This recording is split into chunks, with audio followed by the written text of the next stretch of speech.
কোরবানির পশুর হাটে বৃষ্টির বাগড়া, চাহিদা বেশি মাঝারি গরুর, ভালো দামের আশায় বিক্রেতা, দর যাচাইয়ে ব্যস্ত ক্রেতা।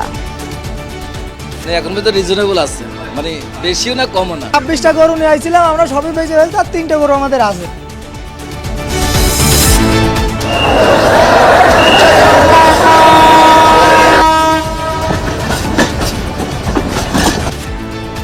প্রিয়জনের সাথে ঈদ করতে পরিমরি ঢাকা ছাড়ছে মানুষ। টিকিট কেটেও ট্রেনে উঠতে পারেননি অনেকে। বাড়তি ভাড়া সহ নানা অভিযোগ বাসযাত্রীদের। টিকিট পাওয়ার পরও যদি আমরা এরকম এই যে উঠতে পারতেছি না, ঝামেলা থাকলেও তো কিছু করার নাই। এগুলা ফেস করে আমরা ঈদের আনন্দটুকু উপভোগ করি, আর কিছু তো করার নেই। এখন যদি সিটের টাকা ফেরত দেয় তাহলে আমাদের লাভটা কি, আমরা কিভাবে যাব? ঈদের দিন বজ্র বৃষ্টির পূর্বাভাস, আবহাওয়ার কথা মাথায় রেখে প্রস্তুত হচ্ছে জাতীয় ঈদগাহ। নগরবাসীকে যেখানে সেখানে পশু বর্জ্য না ফেলার আহ্বান। প্রধানমন্ত্রী তারেক রহমানের সঙ্গে এডিবি প্রেসিডেন্টের বৈঠক, সরকারের 100 দিনের কাজে অগ্রগতি তুলে ধরলেন উপদেষ্টা। হাম ও উপসর্গে আরো 17 জনের প্রাণহানি। সিলেটে ছেলেকে কবরে রেখে যমজ কন্যাকে বাঁচানোর লড়াই, রাজমিস্ত্রি খাবার খাইতে পারে না বাচ্চা, টাকা পয়সা তো চাইতেই আছে, ওগুলা তো রেনমিন কইরা আনেরাম, এটা বহু খরচ হলো। ইন্টারিমের সব গুরুত্বপূর্ণ সিদ্ধান্ত নিত কিচেন ক্যাবিনেট, দাবি সাবেক উপদেষ্টা তৌহিদ হোসেনের। মার্কিন বাণিজ্য চুক্তি নিয়ে কিছু জানত না পররাষ্ট্র মন্ত্রণালয়। পররাষ্ট্রমন্ত্রী অথবা পররাষ্ট্র মন্ত্রণালয় সামান্যতম ইনভলভ ছিল না। এটাতে ইনভলভ ছিল কমার্স মিনিস্ট্রি এবং ন্যাশনাল সিকিউরিটি অ্যাডভাইজার।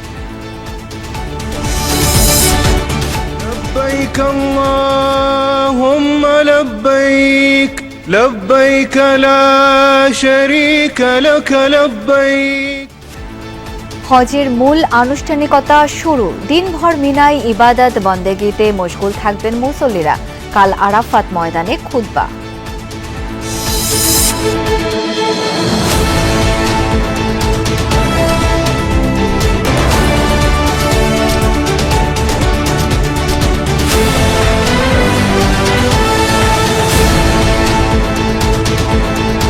আমন্ত্রণ সন্ধ্যার বাংলাদেশে, সাথে আছি আমি শাওন দত্ত। এতক্ষণ শিরোনাম দেখছিলেন। দুদিন পরেই ঈদ, সবখানেই উৎসবের আমেজ। দলে দলে মানুষ ফিরছে প্রিয়জনের কাছে। পথের ঝক্কি ঝামেলা, অপেক্ষা, বাড়তি ভাড়া, সব অভিযোগ পেছনে ফেলে মানুষ ফিরছে শেকড়ের টানে। এরই মধ্যে জমে উঠেছে কোরবানির পশুর হাট, ব্যাপারের হাঁকডাক, ক্রেতার দরদাম। কিন্তু গোমরা আকাশ। ঈদের দিন কেমন থাকবে আবহাওয়া, সব জানাবো সন্ধ্যার বাংলাদেশে। রাজধানীর কোরবানির পশুর হাটগুলোতে পর্যাপ্ত পশুর সরবরাহ দেখা গেছে, দামও সহনীয় বলছেন ক্রেতারা। দর কষাকষিতে বিক্রি হওয়া পশু নিয়ে সন্তোষ প্রকাশ করেছেন ক্রেতা বিক্রেতা উভয়েই। তবে ঝড় বৃষ্টিতে ভোগান্তিতে পড়তে হচ্ছে সবাইকে। এবার রাজধানীর 2 সিটি কর্পোরেশনের 24টি হাট বসেছে, সবগুলোতেই উৎসব মুখর পরিবেশ।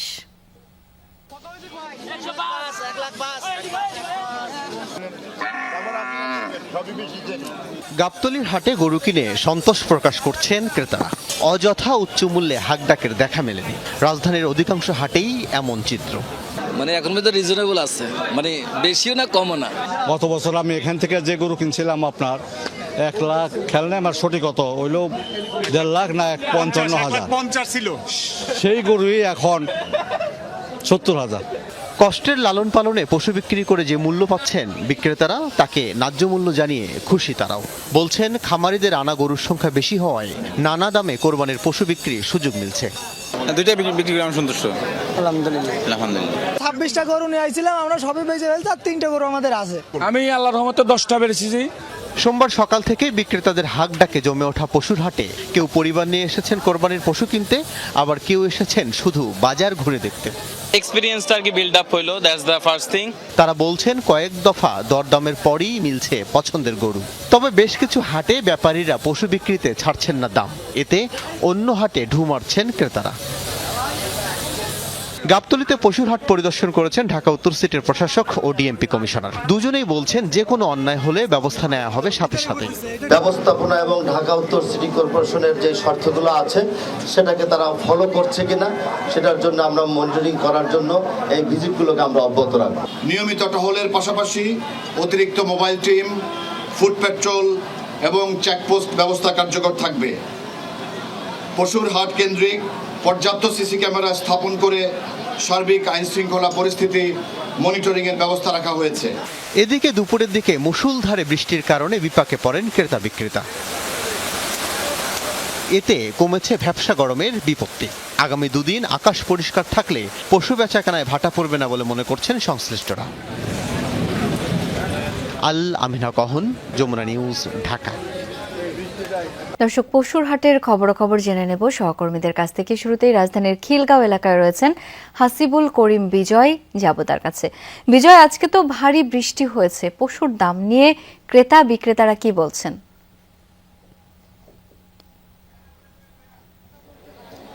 শাওন, পশুর দাম নিয়ে ক্রেতা বিক্রেতাদের মধ্যে একটু মিশ্র প্রতিক্রিয়া দেখা যাচ্ছে। কেউ বলছেন যে ছোট এবং মাঝারি গরুর দামগুলো একটু বেশি হাঁকানো হচ্ছে, তবে বড় গরুর দাম, যারা বড় গরু কিনতে এসেছে তাদের দাম বেশ সহনীয় বলা চলে। আমি যদি শুরুতেই দেখাতে চাই যে আমি যে হাটটিতে রয়েছি, খিলগাঁওয়ের মস্ত মাছি হাট নামে এটি এবার চালু করা হয়েছে এবং এই হাটটি বিশাল বড় একটি হাট বলা চলে এই ঢাকার মধ্যে, এবং প্রচুর পশু আমি দেখতে পাচ্ছি কোরবানির। এবং যে বৃষ্টির কারণে যে ক্রেতাদের মধ্যে যে ধরনের প্রতিক্রিয়া আসলে দেখার কথা ছিল তেমনটি কিন্তু আমরা দেখতে পাচ্ছি না। এখানে কিন্তু আসলে পশু যারা কিনতে এসেছেন তারা আসলে আনন্দের সাথেই পশু ঘুরছেন, পশু দেখছেন, ঘুরছেন।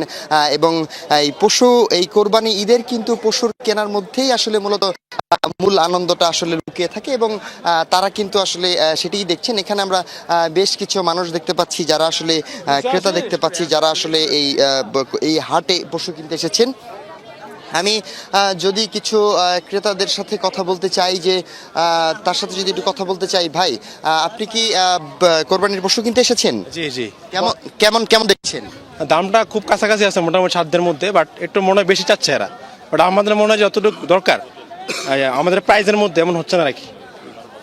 ধন্যবাদ।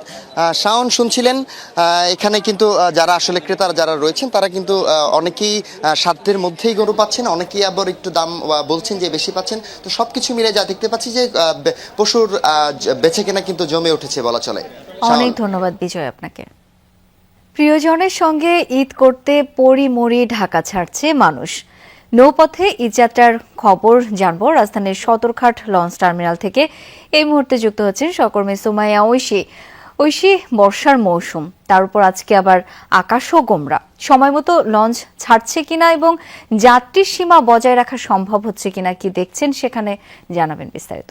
শাওন, বৃষ্টি হলেও কিন্তু খুব বেশি যেই লঞ্চের শিডিউল সেটি এদিক ওদিক হয়নি। তবে যারা যাত্রী আছেন তারাও বলছেন যে বেশ স্বস্তির সঙ্গে তারা কিন্তু এবারের যাত্রাটি করতে পারছেন, কারণ এবারে যাত্রীদের নিরাপত্তা এবং সুবিধার কারণে বেশ কিছু নতুন ব্যবস্থাপনা নিয়ে আসা হয়েছে। যেমন গত ঈদে আপনি জানেন যে নৌকায় করে লঞ্চগুলোতে উঠতে গিয়ে আসলে বেশ কিছু দুর্ঘটনার ঘটনা ঘটেছিল। এবারে সেই নৌকায় করে যাতে কোনো রকম ভাবেই কোনো যাত্রী উঠতে না পারে লঞ্চে, সেই কঠোর ব্যবস্থা নেওয়া হয়েছে। আমরা দেখেছি যে নৌ পুলিশ এবং কোস্টগার্ড স্টিমারে করে, স্পিড বোর্ডে করে টহল দিচ্ছেন প্রত্যেক নিয়ত। একই সঙ্গে যেই যাত্রীরা আছেন তাদের যে ভারী মালামাল বহন সেইগুলোর সুবিধার জন্য ফ্রি ট্রলি ব্যবস্থা রাখা হয়েছে। কোনোভাবেই ঘাট ফি জাতীয় কোনো কিছু অনৈতিকভাবে কোনো চাঁদা নিয়ে যাতে দিতে না পারে সেজন্য তদারকিও রয়েছে এখানে দেখতে পাচ্ছি। একই সঙ্গে যারা যাত্রী আছেন তারাও বেশ স্বস্তির কথাই বলছেন। এবারে কিন্তু যে সিঁড়ি দিয়ে আসলে লঞ্চে ওঠা হয় সেখানেও কিন্তু নিরাপত্তা বজায় রাখতে বলা হচ্ছে। একই সঙ্গে কিছুক্ষণ পরপরই মাইকিং করা হচ্ছে যে যাতে করে সরকার নির্ধারিত যে ভাড়া তার থেকে কোনোভাবেই যাতে ভাড়া বেশি না নেওয়া হয়। যদি নেওয়া হয় সেক্ষেত্রে আইনগত ব্যবস্থা নেওয়া হবে সেই লঞ্চের বিরুদ্ধে, তেমনটি মাইকিং করা হচ্ছে। তবে বেশ কিছু অভিযোগ এর মধ্যে আমরা পেয়েছি, যারা বলছেন যে নির্ধারিত ভাড়ার চেয়ে কিন্তু বেশি ভাড়া নেওয়া হচ্ছে। যেমন সিঙ্গেল যে কেবিনগুলো সেগুলো দেয়া হচ্ছে না বলেও বেশ কিছু লঞ্চের বিরুদ্ধে আমরা অভিযোগ শুনেছি। তবে লঞ্চ কর্তৃপক্ষ বরাবরই তারা সেই অভিযোগ অস্বীকার করেছে বলেও আমরা দেখেছি। সার্বিকভাবে এখানে তবে আসলে সার্বিকভাবে যে ঈদ যাত্রা বলতে যে যাত্রীর চাপ আমরা বুঝি, ঈদ যাত্রার ঈদের ছুটির প্রথম দিনে সেই ভিড় আমরা দেখতে পাচ্ছি না। যদিও এখানকার যারা কর্তৃপক্ষ আছে, লঞ্চ কর্তৃপক্ষ যারা আছে, তারা বলছেন যে মূলত গার্মেন্টস ছুটি হবে আগামীকাল কর্মদিবস শেষ করে, এরপরেই মূল যে ভিড় সেটি তারা পাবেন বলে আশা করছেন। এবং তারা কিন্তু বলছেন যে যাত্রীরা যাতে কোনোভাবেই এবারে অস্বস্তিদায়ক কোনো পরিস্থিতিতে না পড়ে, দুর্ঘটনা যাতে না ঘটে, সমস্ত ব্যবস্থা নেওয়া হবে বলেও জানানো হচ্ছে কর্তৃপক্ষের পক্ষ থেকে। ঐশী, অনেক ধন্যবাদ আপনাকে। দর্শক, এ পর্যায়ে একটু ঈদযাত্রার আরেকটু খবর জানবো। ঢাকা টাঙ্গাইলের মহাসড়কের চন্দ্রা এলাকায় রয়েছেন আমার আরেক সহকর্মী মাহফুজুর রহমান নিপু, যাব তার কাছে। নিপু, মহাসড়কে এই মুহূর্তে গাড়ির চাপ কেমন দেখছেন, সব মিলিয়ে সার্বিক পরিস্থিতি কি সেটি একটু জানাবেন আমাদের।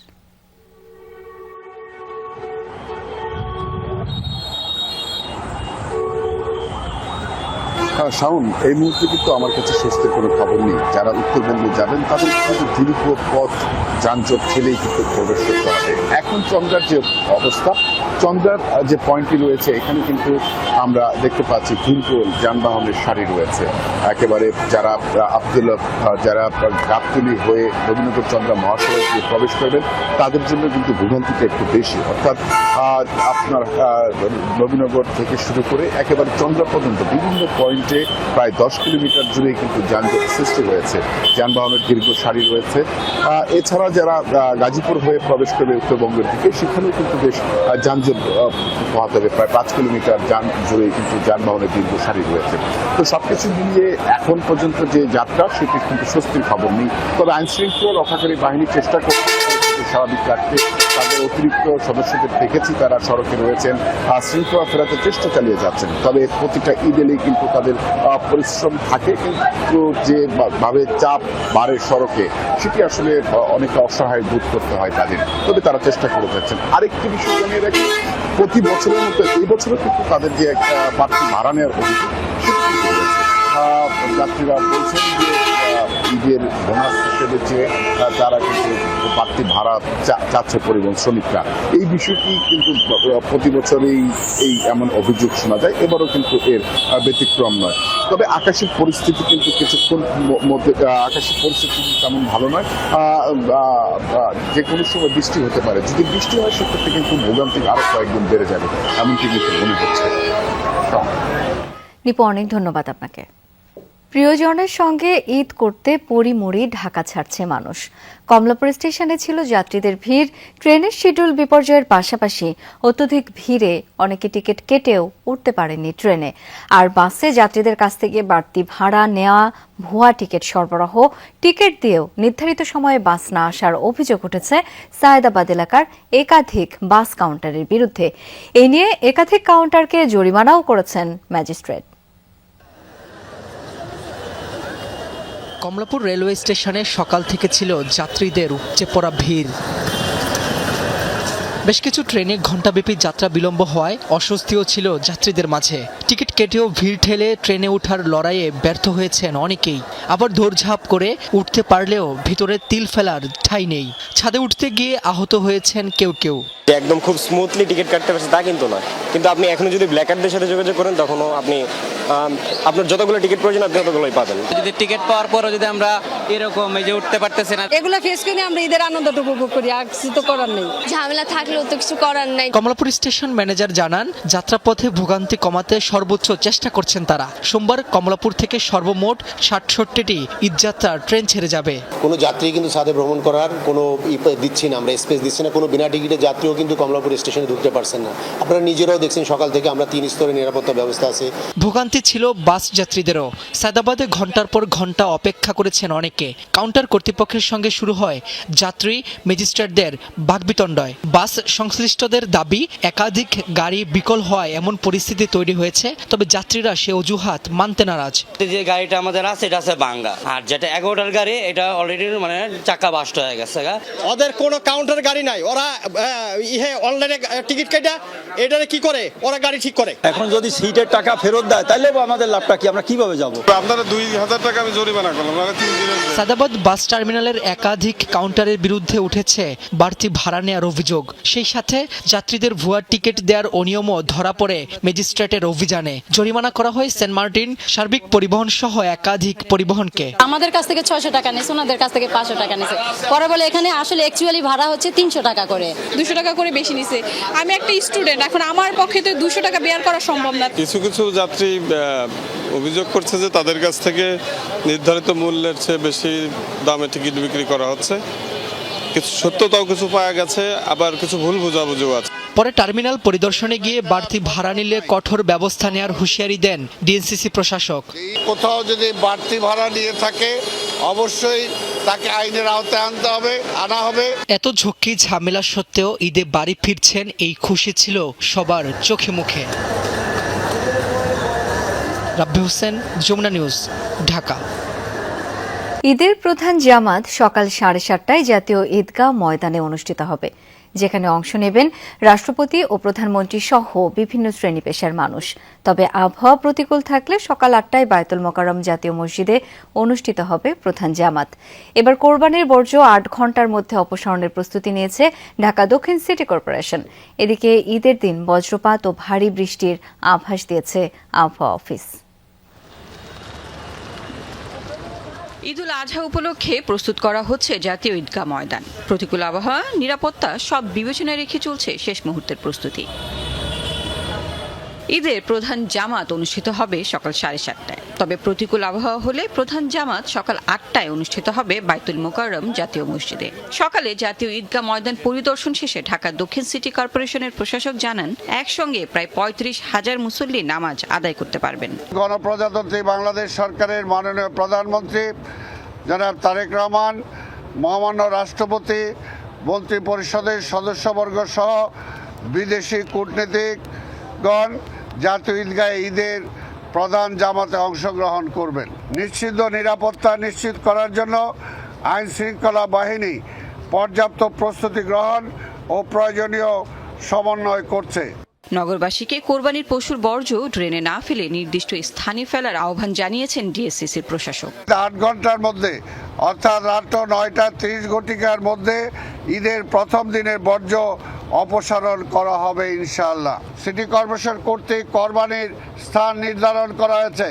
নির্ধারিত স্থানে কোরবানি করুন। কোরবানির পশুর বর্জ্য ব্যাগে ভরে নির্দিষ্ট স্থানে রাখুন। ঈদের দিন দেশের বিভিন্ন স্থানে বজ্রসহ বৃষ্টির পূর্বাভাস দিয়েছে আবহাওয়া অফিস। ঈদের দিনের কথা যদি বলেন, আপনার বর্তমান যে সিচুয়েশন এরকম অবস্থায় থাকতে পারে। আর আপনার মেইনলি রংপুর, ময়মনসিংহ, সিলেটের অধিকাংশ জায়গায়, রাজশাহী, ঢাকা এবং চট্টগ্রাম বিভাগের কিছু কিছু জায়গায়, আর খুলনা এবং বরিশালের 2 এক জায়গায় বৃষ্টি অথবা বজ্রসহ বৃষ্টিপাতের সম্ভাবনা আছে। আর ঢাকার কথা যদি ডেফিনেটলি বলেন, যে 27 তারিখ দিবাগত রাত্রে একটু বৃষ্টির সম্ভাবনা আছে। এর প্রভাবে 28 তারিখ হয়তো বা টেম্পারেচারটা অনেকটা সহনশীল থাকবে। আগামী 24 ঘন্টায় দেশে মাঝারি থেকে ভারী বৃষ্টির পূর্বাভাস রয়েছে। Lovely Bithi, Jamuna news, Dhaka. প্রধানমন্ত্রী তারেক রহমানের সঙ্গে সৌজন্য সাক্ষাৎ করেছে এশীয় উন্নয়ন ব্যাংক এডিবির প্রেসিডেন্ট মাসাতো কান্দার নেতৃত্বে উচ্চ পর্যায়ের একটি প্রতিনিধি দল। সাক্ষাতে আগামী 5 বছরে ইন্টিগ্রেটেড গ্রোথ নেটওয়ার্ক ডেভেলপমেন্ট ইনিশিয়েটিভের জন্য বাংলাদেশকে $5 বিলিয়ন দেওয়ার পরিকল্পনার কথা জানায় এডিবি। এছাড়া জ্বালানি, জলবায়ু, স্বাস্থ্য ও শিক্ষা খাতেও প্রতিষ্ঠানটি বিনিয়োগ অব্যাহত রাখবে বলে জানিয়েছেন অর্থমন্ত্রী আমির খসরু মাহমুদ চৌধুরী। ঢাকা সফর করছে এশীয় উন্নয়ন ব্যাংক এডিবি প্রেসিডেন্ট মাসাতো কান্দার নেতৃত্বে উচ্চ পর্যায়ের প্রতিনিধি দল। সোমবার তেজগাঁয়ের প্রধানমন্ত্রীর কার্যালয়ে তারা সাক্ষাৎ করেন প্রধানমন্ত্রী তারেক রহমানের সঙ্গে। সাক্ষাতে দুপক্ষের মধ্যে বিভিন্ন বিষয় ও উন্নয়ন সহযোগিতা নিয়ে আলোচনা হয় বলে জানান অর্থমন্ত্রী। বাংলাদেশকে বহুমুখী ও সহনশীল অর্থনীতি গড়ে তুলতে এডিবি সহায়তা অব্যাহত রাখবে বলেও জানানো হয়। আগামী দিনের জন্য বিশেষ করে রিনিউয়েবল এনার্জি, সোলার, বিশেষ করে এখানে একটা কি সাপোর্ট দেওয়া যায় রিনিউয়েবল এনার্জির জন্য। আবার $2 বিলিয়নের মতো একটা আলোচনা চলছে ওদের সাথে।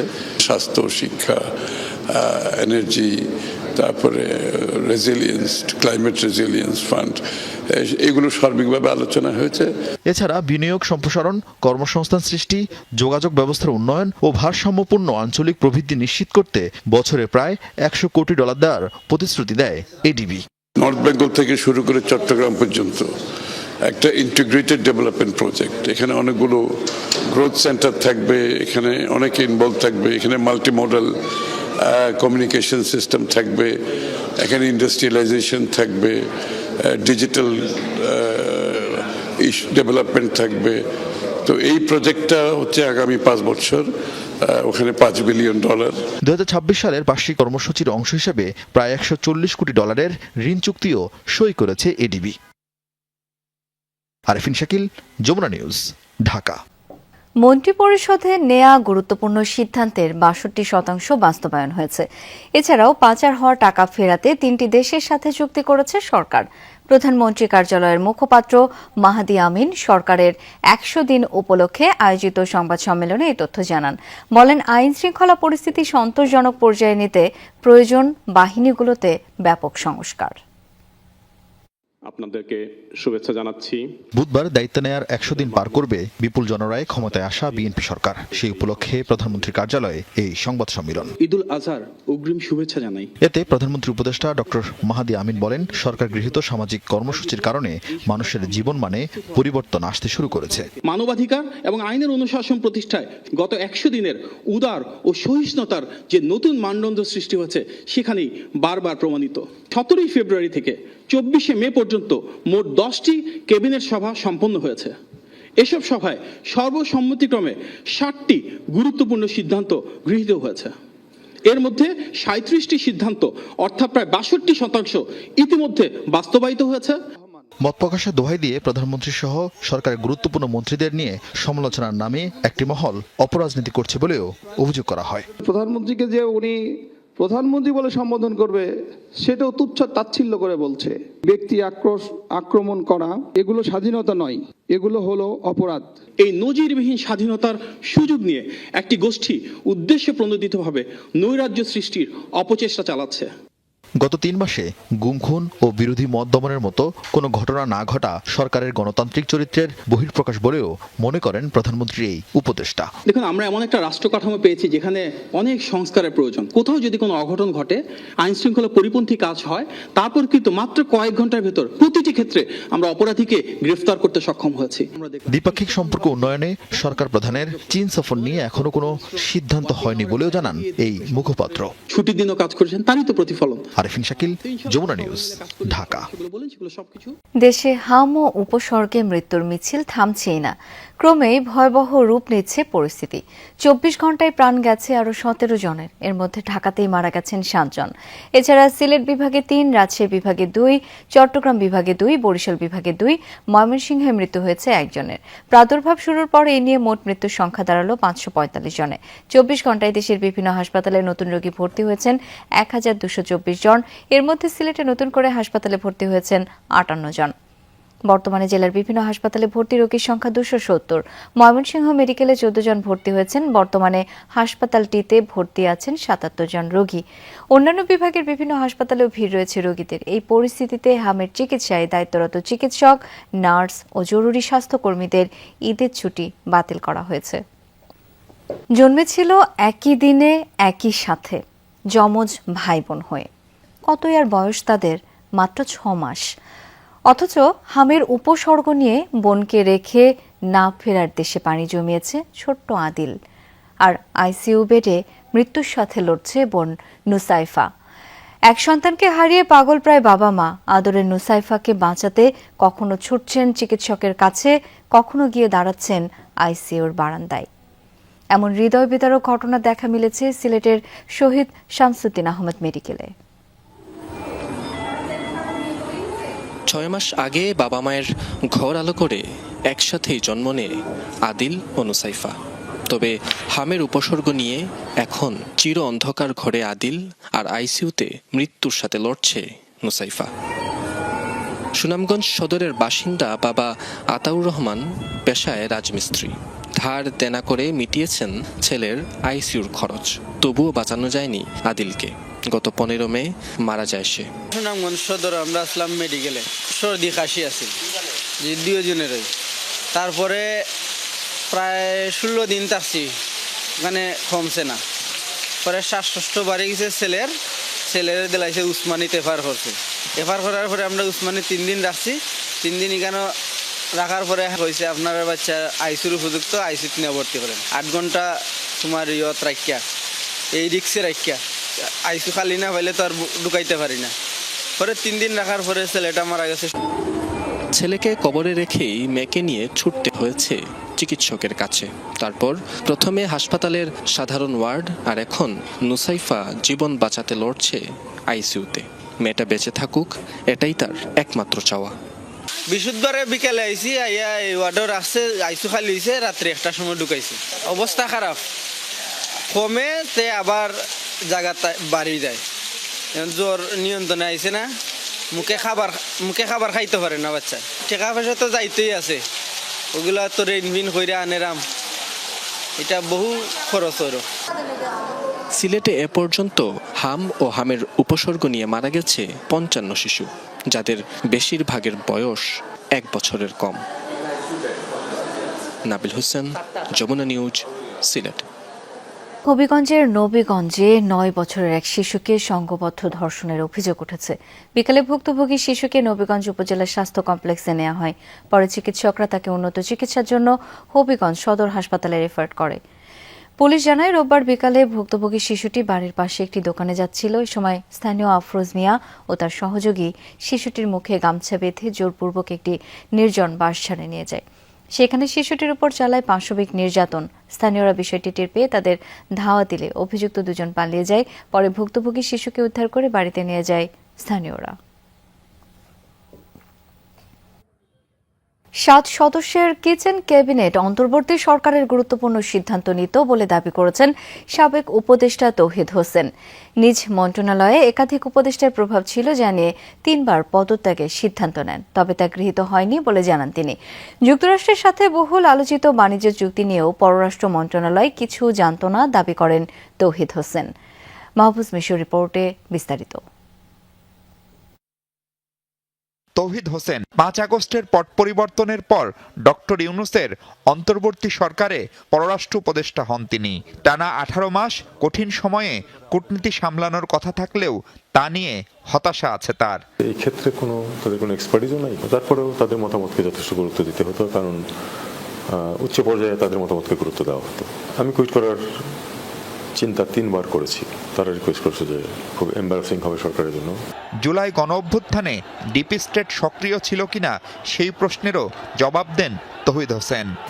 ডিপ স্টেট সমস্ত পৃথিবীতে প্রতিটা ঘটনার সাথেই জড়িত থাকে। পৃথিবীতে কিছুই ঘটে না যেটাতে ডিপ স্টেট কোনো না কোনো ডিপ স্টেট কোনো না কোনোভাবে জড়িত থাকে। ক্ষমতায় থাকাকালে কয়েকজন উপদেষ্টার সমন্বয়ে কিচেন ক্যাবিনেট সব সিদ্ধান্ত নিত বলে মূল্যায়ন তার। কোনো এক উপলক্ষে এই কিচেন ক্যাবিনেটের একটা মিটিংয়ে আমাকে যেতে হয়েছিল যমুনাতেই, এবং আমি পরে জেনেছি যে প্রতি মঙ্গলবারে তারা বসেন। ভোটের মাত্র 3 দিন আগে অন্তর্বর্তী সরকার যুক্তরাষ্ট্রের সাথে যে বাণিজ্য চুক্তি করেছে তার সাথে পররাষ্ট্র মন্ত্রণালয়ের সম্পৃক্ততা অস্বীকার করেন তিনি। পররাষ্ট্রমন্ত্রী অথবা পররাষ্ট্র মন্ত্রণালয় সামান্যতম ইনভলভ ছিল না এটাতে ইনভলভ ছিল কমার্স মিনিস্ট্রি এবং ন্যাশনাল সিকিউরিটি অ্যাডভাইজার। কোনো কারণ হয়তো ছিল পেছনে যেটা আমরা এটা করতে বাধ্য ছিলাম। বিএনপি সরকার নিয়ে এখনই মূল্যায়ন করতে নারাজ এই কূটনীতিক। বলছেন যুক্তরাষ্ট্র, চীন, ভারতকে সামলানোই তারেক রহমানের বড় চ্যালেঞ্জ। ভারত, চীন, যুক্তরাষ্ট্র, আমি কোনো পক্ষেরই লোক বলে বিবেচিত হব না, আবার কেউই আমার পর খড়গহস্ত হবে না। এটাই হলো সবচেয়ে বড় চ্যালেঞ্জ আমাদের জন্য, সবসময় ছিল, এখনো তাই। মাহফুজ মিশু, যমুনা নিউজ, ঢাকা। নাটোরের এক পশুর হাটে চলছিল ইজারাদারের নিজের তৈরি করা নিয়ম। হাসিলের নামে তোলা হচ্ছিল অতিরিক্ত টাকা। সেই সংবাদ সংগ্রহ করতে গিয়ে উল্টো সাংবাদিককেই ফাঁসানোর চেষ্টা করে ইজারাদার। ব্যর্থ হয়ে টাকা দিয়ে করেন ম্যানেজের চেষ্টাও। পরে ভ্রাম্যমাণ আদালতের অভিযানে ইজারাদার মোহাম্মদ শিলুকে 40,000 টাকা জরিমানা করা হয়। সহকর্মী নাজমুল হাসান ছিলেন পুরো ঘটনার সঙ্গে। নাটোরের সিংড়া পশুর হাট সকাল থেকেই মুখর ক্রেতা বিক্রেতার হাক ডাকে। আমি এখন রয়েছি নাটোরের সিংড়া গরুর হাটে। হঠাৎ কিছু ক্রেতার কাছ থেকে অভিযোগ আসে হাসিলের নামে নেওয়া হচ্ছে অতিরিক্ত টাকা। এমন অভিযোগের সত্যতা যাচাই করতে চায় যমুনা টেলিভিশন। আপনারা টাকার পরিমাণ উল্লেখ করছেন না কেন? আমরা এখানে সময় পাই না। হ্যাঁ, সময় পাই না। এই দাম কত? ইজারা বেশি নিচ্ছেন কেন টাকা? আমরা যাই নিজের কথা ঠিক আছে, আমাদের থেকে অর্ডার করছে, আমরা সেটা করতেছি। যে বিক্রি করতেছে তার কাছে 200 আর যে কিনতেছে তার কাছে 800। বেশি হচ্ছে না এটা? বেশি তো। গত হাটে কত ছিল? 600। ক্রেতাদের কাছ থেকে যখন অভিযোগের সত্যতা মিলল, তখন ইজারাদাররা উল্টো চড়া হয় যমুনার সাংবাদিকের উপর। হাতে নাতে ধরা পড়ে বাঁচার জন্য উল্টা সাংবাদিকের উপর দোষ চাপানোর চেষ্টাও চলে। টাকা চাইছেন আমার কাছে? কেন টাকা চাইলেন? আপনি তো চাইলেন। আপনারা ক্রেতা বিক্রেতা, আপনি তো টাকা চাইলেন আমার কাছে। কখন টাকা চাইলেন? কখন? আমরা একেবারে ক্যামেরায় আছি। কত টাকা চাইছি আপনি? আপনি সন্ত্রাসী করতে চাচ্ছেন? ঘটনাস্থলে উপস্থিত পুলিশ, কিন্তু তারা নীরব ভূমিকায়। মোবাইল ফোন শান্তভাবে কথা বলেন, তারপরে এক পর্যায়ে পরিস্থিতি বেগতিক বুঝতে পারেন ইজারাদার। এরপর শুরু হয় সাংবাদিক ম্যানেজের চেষ্টা। ঘটনার কিছুক্ষণ পর স্থানীয় প্রশাসনের কর্মকর্তারা এসে হাটে অভিযান চালান। আপাতত জরিমানা করে ছেড়ে দেওয়া হয় ইজারাদারকে। যাদের কাছ থেকে অতিরিক্ত হাসিল নেওয়া হয়েছিল ফেরত দেওয়া হয় তাদের টাকাও। ক্রেতার কাছ থেকে 600 এবং বিক্রেতার কাছ থেকে 150 টাকা নেওয়ার কথা থাকলেও তারা কিন্তু ক্রেতার কাছ থেকে 800 টাকা এবং বিক্রেতার কাছ থেকে 800 টাকা করে 200 টাকা করে নিচ্ছে। তো তারই পরিপ্রেক্ষিতে আমরা ভোক্তা অধিকার সংরক্ষণ আইন 2009-এর 40 ধারা অনুযায়ী তাদেরকে 40,000 টাকা জরিমানা করি এবং আমাদের তৎক্ষণাৎ আমরা 40 থেকে 50 জন যারা ক্রেতা তাদের হাসিলের যে 200 টাকা এক্সট্রা নেওয়া হয়েছিল সেই এক্সট্রা টাকা কিন্তু আমাদের যে ইজারাদার তাদের মাধ্যমে ফেরত দেওয়া হয়েছে। নাজমুল হাসান, যমুনা নিউজ, নাটোর। আবারও আমন্ত্রণ, দেখছেন সন্ধ্যার বাংলাদেশ। দেশের 5 জেলায় সড়ক দুর্ঘটনায় 22 জনের মৃত্যু হয়েছে। টাঙ্গাইলের কালিহাতী উপজেলায় সরাতৈল এলাকায় রড বোঝাই ট্রাক উল্টে প্রাণ গেছে 15 জনের, আহত হয়েছেন 9 জন। নিহতরা সবাই শ্রমজীবী মানুষ। ঈদে কম খরচে বাড়ি ফিরতে ট্রাকে করে রওনা হন তারা।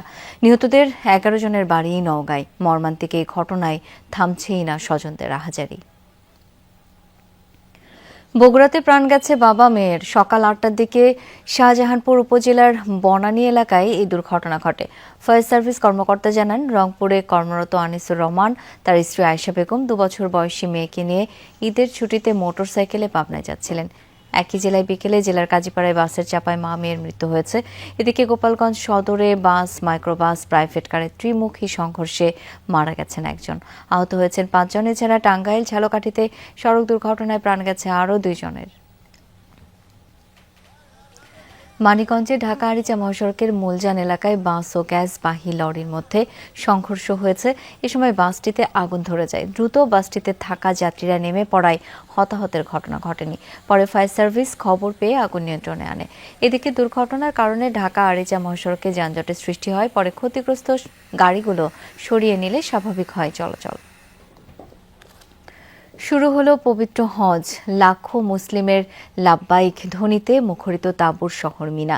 রোববার রাতে এশার নামাজের পরে ইহরাম পরিধান করে শহরটির দিকে শুরু হয় মুসল্লিদের যাত্রা। আজ 5 ওয়াক্ত নামাজ আদায়ের পাশাপাশি মিনায় রাত্রি যাপন করবেন হজ যাত্রীরা। সোমবার হজের মূল আনুষ্ঠানিকতা পালনে আরাফার ময়দানে উপস্থিত হবেন তারা। পরদিন আল্লাহর সন্তুষ্টি লাভের আশায় করবেন পশু কোরবানি। এবছর হজ যাত্রীদের আনা নেয়ায় 24,000 বাস ব্যবহার করছে সৌদি কর্তৃপক্ষ। কমপক্ষে 16 লাখ মুসলিম অংশ নিয়েছেন এবারের পবিত্র হজে।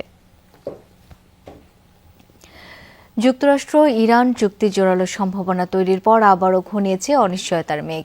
মার্কিন প্রেসিডেন্ট ডোনাল্ড ট্রাম্প বলছেন, এখনো হয়নি চূড়ান্ত সমঝোতা।